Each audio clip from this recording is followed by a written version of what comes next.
All right, let's try this again. I'm having some connection issues. Every now and then when I start to do my video, it'll the stream will interrupt and and I'll have a choice. I can either finish the video or I can try again as far as reconnecting. But start of another day, and I find myself sitting down at my little office here. You see, I brought the table from the patio lanai, whatever they call it. I brought the table in from the outside and put it here against the window, and this is where I work. It's a far cry from my home back, my office back in my home. That I painted the accent wall gold for creativity. I I was talking with Yane's daughter the other day, and I said, and she's doing some work. She's working on these citations, and and I asked her. I said, Andre, I said, are you in my office? And she said, yeah. And I said, you notice the color of the wall? The wall over by the window, you notice the color? And she said, yeah, it's kind of gold. I said, you know why it's kind of gold? And she said, no. She's all of 22 years old or something like that. I said, you know why it's colored gold? And she said, no. And I said, because when I was doing my home office, I went on Google and I researched what is the best color for a home office. And gold fosters creativity. Yellow or gold, it fosters creativity. And that's why that's why that's gold. But anyway, Andre's a young lady that when I first met Andre, I've known them now about 3 years. When I met Andre the first time, she was about 18 years old, and you could never get her away from her phone. She always had her phone, and she was always surfing, shopping, like shopping for stuff that she could never afford or would probably never buy, you know. But she always had her phone, and she was always surfing. And I remember the first time that I was going to try to teach her and her mother how to do the work that they're doing for me, the citations. And I remember the very first time we sat in that very same office where Andre is sitting now. And we were sitting there, we had three chairs up to the desk, and I was going over and teaching them all about the concept of doing citations. And I remember at one point in time looking over at Andre, and while I was trying to teach them, she had her phone in her hand, and she was just kind of looking down at the phone, scrolling. And it's probably it's probably one of the last times that I can remember that I got really angry. And at the top of my voice, I said, Andre, put that phone away. And you should have seen the look in her eyes, but anyway, I've seen Andre go from being that young, that young adult, if you will, that young lady, and slowly she's maturing into into a woman, and I'm trying to teach her. I'm trying to find a balance between being patient with her but being firm with her. I'm trying to find that balance, and I'm trying to teach her. Like I'm trying to motivate her is what I'm trying to do, and I'm trying to build confidence in her. I don't want to, be overly critical because I'm a perfectionist, if you will. I want everything to be perfect, and I'm trying to find a balance in working with Andre, and I'm trying to communicate the important things to her, about what she's doing and why she's doing it. And the other day, for example, I was telling her, I was saying, Andre, I said, all of this stuff that you're learning can ultimately give you something really special. And I said, you know what that is? And she said, no. And I said, freedom. Freedom. I'm teaching you how to be self employed. I'm teaching you how to work for yourself.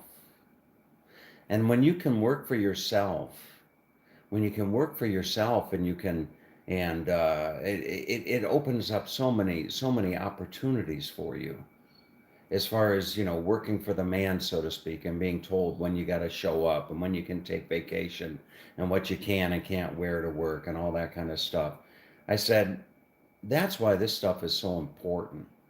You learning, you're learning all of this stuff. And, and then I told her, I said, I said, go to Google and just do some searches on Google, like what does it take to be self-employed? What are the qualities of a what are the qualities of an entrepreneur? What are the characteristics of as being self-employed and all that kind of stuff? And there's no shortage. There's no shortage of information out there. Not everybody can be self-employed. Not everybody has the self-discipline, such as you see here, waking up on a Sunday morning.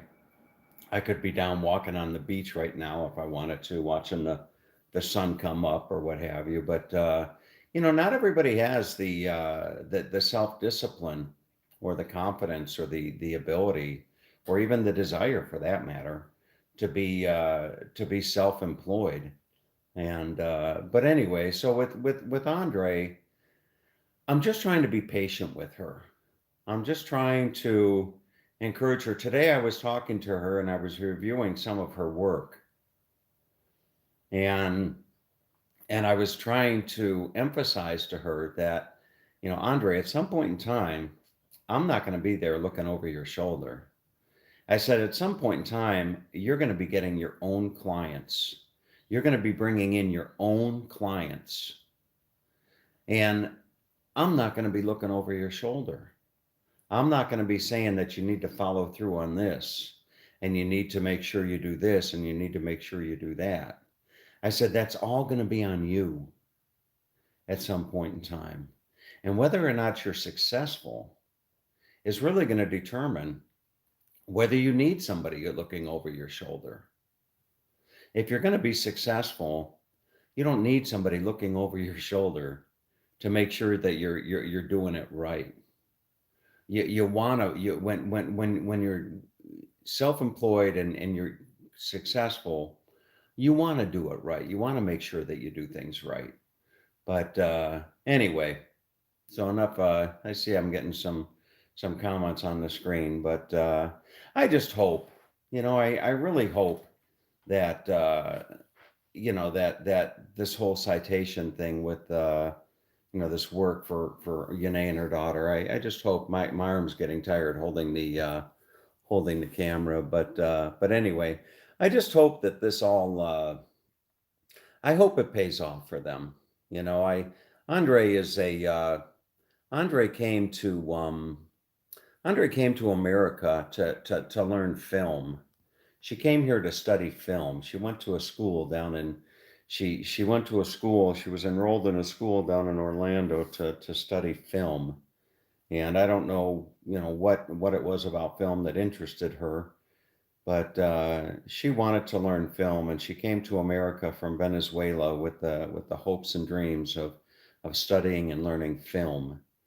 And a lot of the work that she's doing right now, it's more right side. You got the right side of the brain and the left side being creative. People that are creative, or at least think they're creative. I've met more than my share of left-sided people that say they're left-sided when they're anything but. Uh, but uh, but anyway, a lot of the work that Andre is doing, it's not left-sided. It's not the left side of the brain. And I'm trying to emphasize to her that sometimes in life, you don't always get what you want. You got to do what's required to put yourself in a position to then pursue the things that interest you. But anyway, so boy, I wasn't going to talk at length about Andre. Hmm. But I hope that let's just hope for the best. Let's hope for the best. Speaking of hoping for the best, I came back yesterday after a day out on the boat watching whales, lots of whales. Well, we were following this pod of whales. We were following about three or four of them, and and no shortage of dolphins everywhere. And so anyway, we're following all we're following these whales and these dolphins, and we weren't that far off of shore, to be quite honest with you, far close enough to shore that I could still get the signal for my internet and everything. And two or three times while we were off the shore, I flipped over to Fox News to see what was going on in the world, because there's the time difference. Middle of the afternoon for me. The middle of the afternoon for me is like the early evening or whatever it is for a lot of people in America. So night was falling as I was watching these whales. Night was falling on America, and naturally, I was curious, and every now and then I would pull up the news to see what was going on. And as I watched the news, I just couldn't believe what I was seeing. I mean, the White House was on lockdown, not from some outside threat, not from some terrorist group flying a drone in the direction of the White House or whatever. Not no, it was under lockdown because it was I don't know if the word is seized, but it was surrounded by many of our own people. It was surrounded by us, our citizenry. And I'm looking at that. I'm out on the boat, and I'm like, I can't believe this. I absolutely can't believe this. And then I came home, and I got home probably at about, oh, I don't know. I must have gotten home at about 5 o'clock, 6 o'clock my time into the evening, maybe a little bit later. And I have the ability to watch the news. I've got my cable TV that I subscribe to back in America, I can take it with me remotely, so I can watch anything I could watch at home. I can watch over here on my laptop. And I sat down last night to do some work, and I put on the news back home, Fox News, as a matter of fact. So I put on Fox News, and as I was watching Fox News, they were covering all of this mayhem all over the United States. Minneapolis and all these different places. And I just sat there watching all of this from the comfort of my little place here in Nelson Bay, Australia. I just sat there watching all of this. And I was dumbfounded. I was speechless. It was unbelievable. I think I called my mom early her morning time, and she said something to the effect of, it's beyond description what's happening. It's just it's beyond description. You can't describe it. It's just it's like something that we've never seen before, and it's just I don't know. I don't know what to say about it. I mean, it's heartbreaking. I've got a client who's got a transmission repair shop right there in the heart of it all. I think his website is twincitiestransmission.com or something like that, twincitiestransmission.com. And his building is right in the heart of it. In fact, I'd be surprised if his building is still standing, to be quite honest with you. And it's just sad. And you got to wonder, you got to wonder, where's it all going? Where's it all going? And every now and then you'll get these people out there that'll say, "Oh yeah, well, it's in these areas. It's not in my area." It's, the pandemic is, really happening way over there. You wouldn't even know it in my area. You know, the rioting. Oh, the rioting. Oh yeah, that rioting. Yeah, that's terrible, but it's really not happening in my area. You hear that. And when I think of my area, okay? When I think of my area, I think of my country. I think of my world. That's my area. My area isn't that little community that I pull through in the gate and I wave to the to the guy working at the gatehouse as I go on into my house. I mean, that's, to many people, that's their little bubble, that's their area. The pandemic's not so bad in my area. The rioting is not so bad in my area. Well, damn. I mean, your area is your society. It's the society within which you're living. It's the community. It's a now I'm going to sound like Hillary Clinton. It's the global community. It takes a village. No, I didn't say that. But anyway, so I sit here and I look at this stuff, and and and and I know you know where I'm going with this. It's a I yeah, I'm struggling with words. Tomorrow is June 1st, and I've got a ticket home. I've got a ticket back to my area. I've got a ticket back to my country on June 15th. And I'll be telling, you know what? I'll be on the phone at some point in time today. Boy, I wish I could see all these comments that are coming through. I will be on the phone at some point in time today to change that ticket, because, it's all well and good to think that I can catch a flight, come home, get my truck, get my camper, and go out and build a nice little campfire and watch the sparks flying into the sky as I'm listening to John Denver and Van Morrison, and kind of wandering over the trees and relieving myself in the forest without a care in the world. You know, I mean, that's a nice thought. It's a nice thing to think about all that, but fact of the matter is, um, I don't know that I'm ready to come back to a society that seems to be being torn apart at the seams. That's what it looks like on the outside looking in. It looks like America is falling apart. It really does. It looks like America is falling apart at the seam. I should say at the seam, not seams, plural, but that America is falling apart at the seam. And the seam is the left and the right. That's the seam of America. If you think about it, it's the seam of America is the left and the right. That's the seam. So it's not falling apart at the seams, plural. It's falling apart at the seam. It's falling apart, right down the middle. You got the divide of the left and right.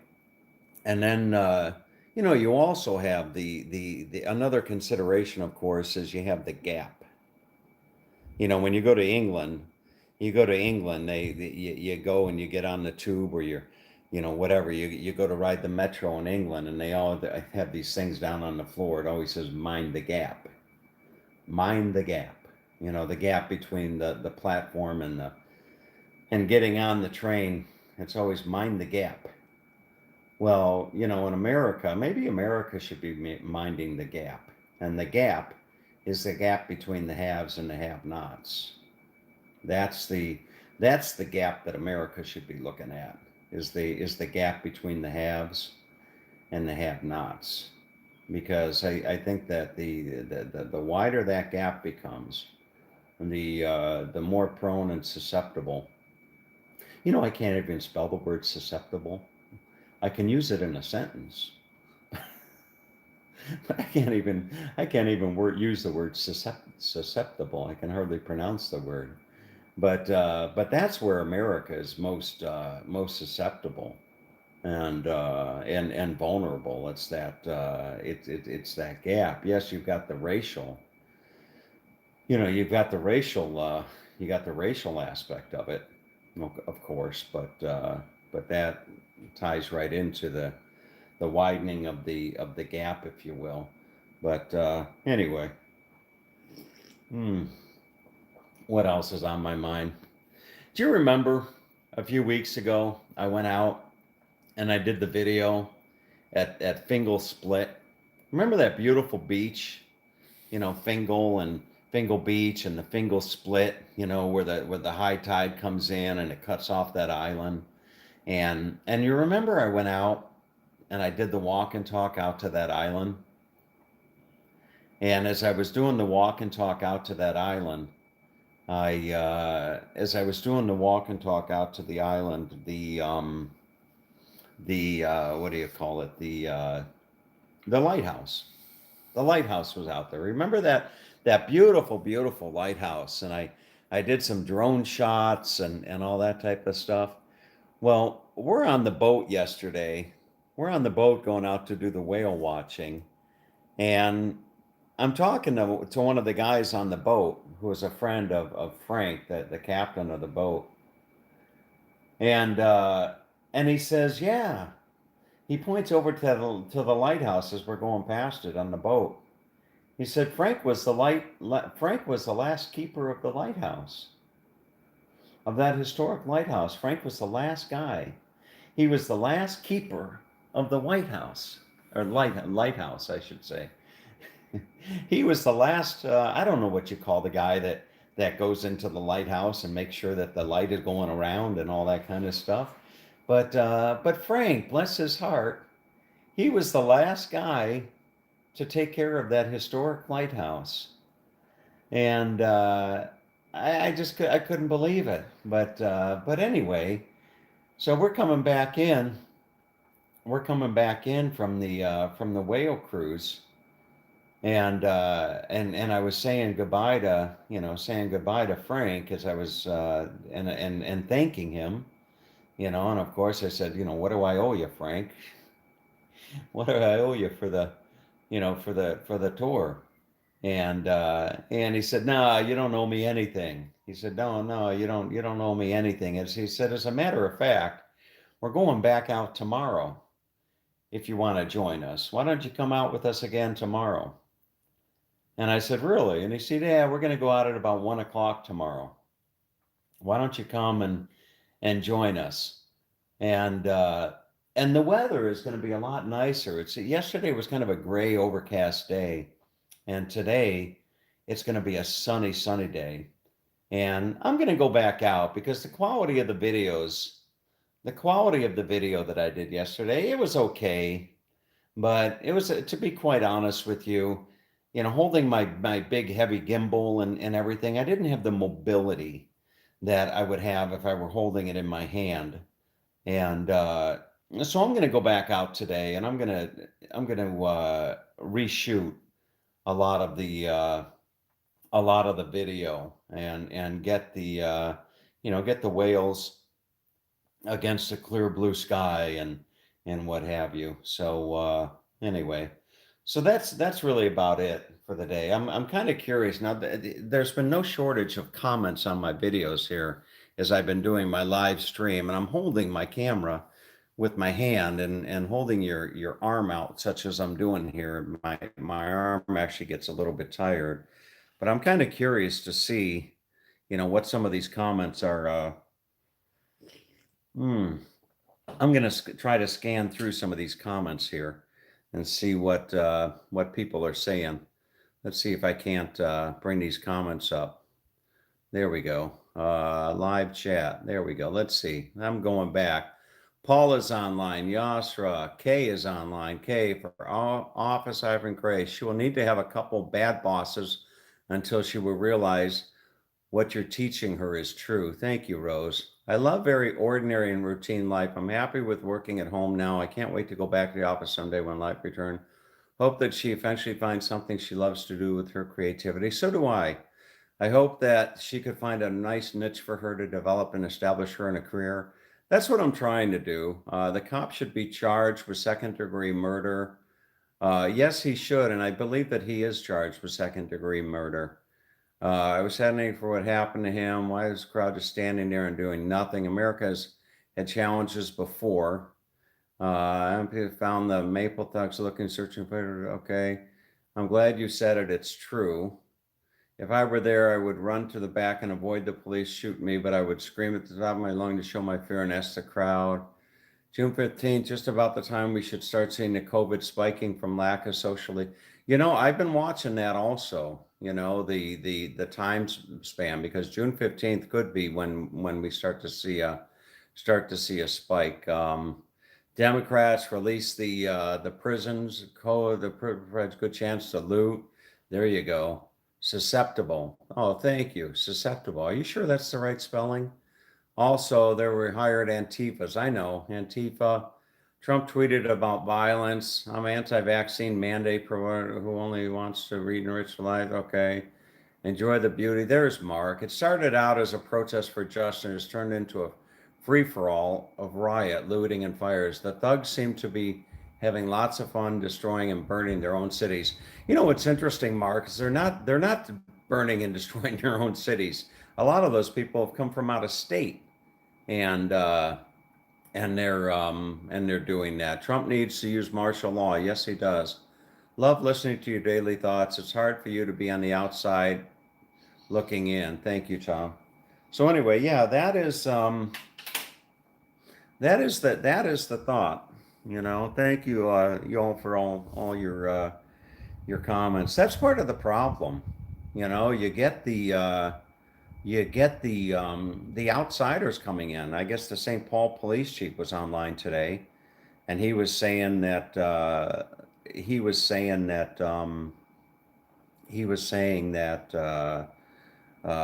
all the people they arrested last night were from out of state. So I don't know. I just don't know. When they talk about good and evil within our world, there's people that I'm going to get philosophical here with you for a minute as I close out this video. There's people that say they don't believe in God. They just don't believe in God. They don't. They're what is it? Atheist or agnostic or whatever. I don't know what the hell the word is.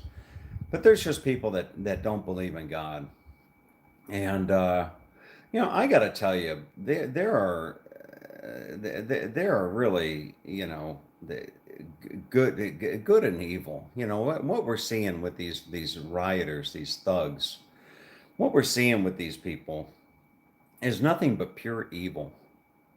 That's what it is. It's pure evil. I was watching this video last night of these people in this office. I forget what the office was, but it was in Portland, Oregon. And they had these like security cameras, and they had this feed from this live office. And you just saw these thugs just running rampant in this office, just destroying whatever they could destroy, picking up computer monitors and smashing them, and just doing all that kind of stuff. And you know what? I would not be opposed. I would not be opposed to coming out with some type of a thing saying, you know what? We're going to shoot you on sight. We're going to shoot your ass on sight. From 8 o'clock tonight, if you're on the street and we catch you in a building that you shouldn't be in, if you're in a Target, if you're in a whatever it is, we're going to shoot your ass on sight. And that's it. No, whatever. Just shoot them. Just shoot them dead.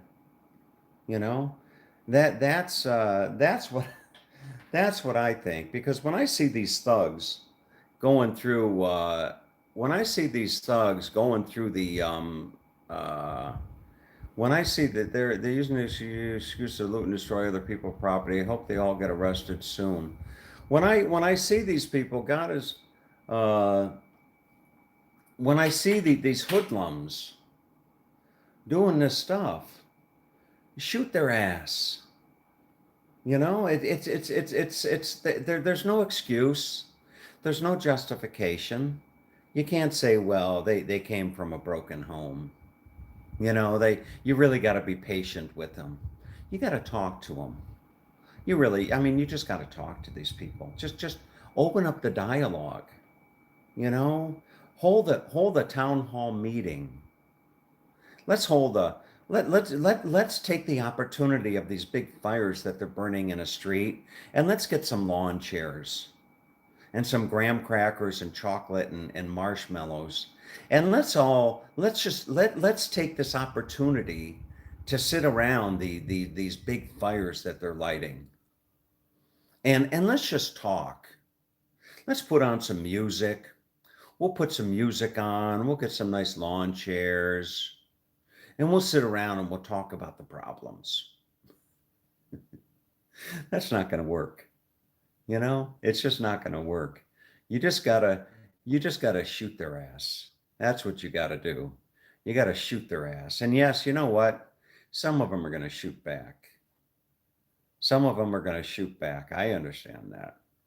But I think that it goes without saying that we've got more guns. We being the civil society, our military and what have you. I think we've got bigger and better guns than they've got. But anyway, all right. With all that being said, I need to get on with my day. All right. I hope you all have a great day and take good care. I'm going whale watching again today. All right. See you later.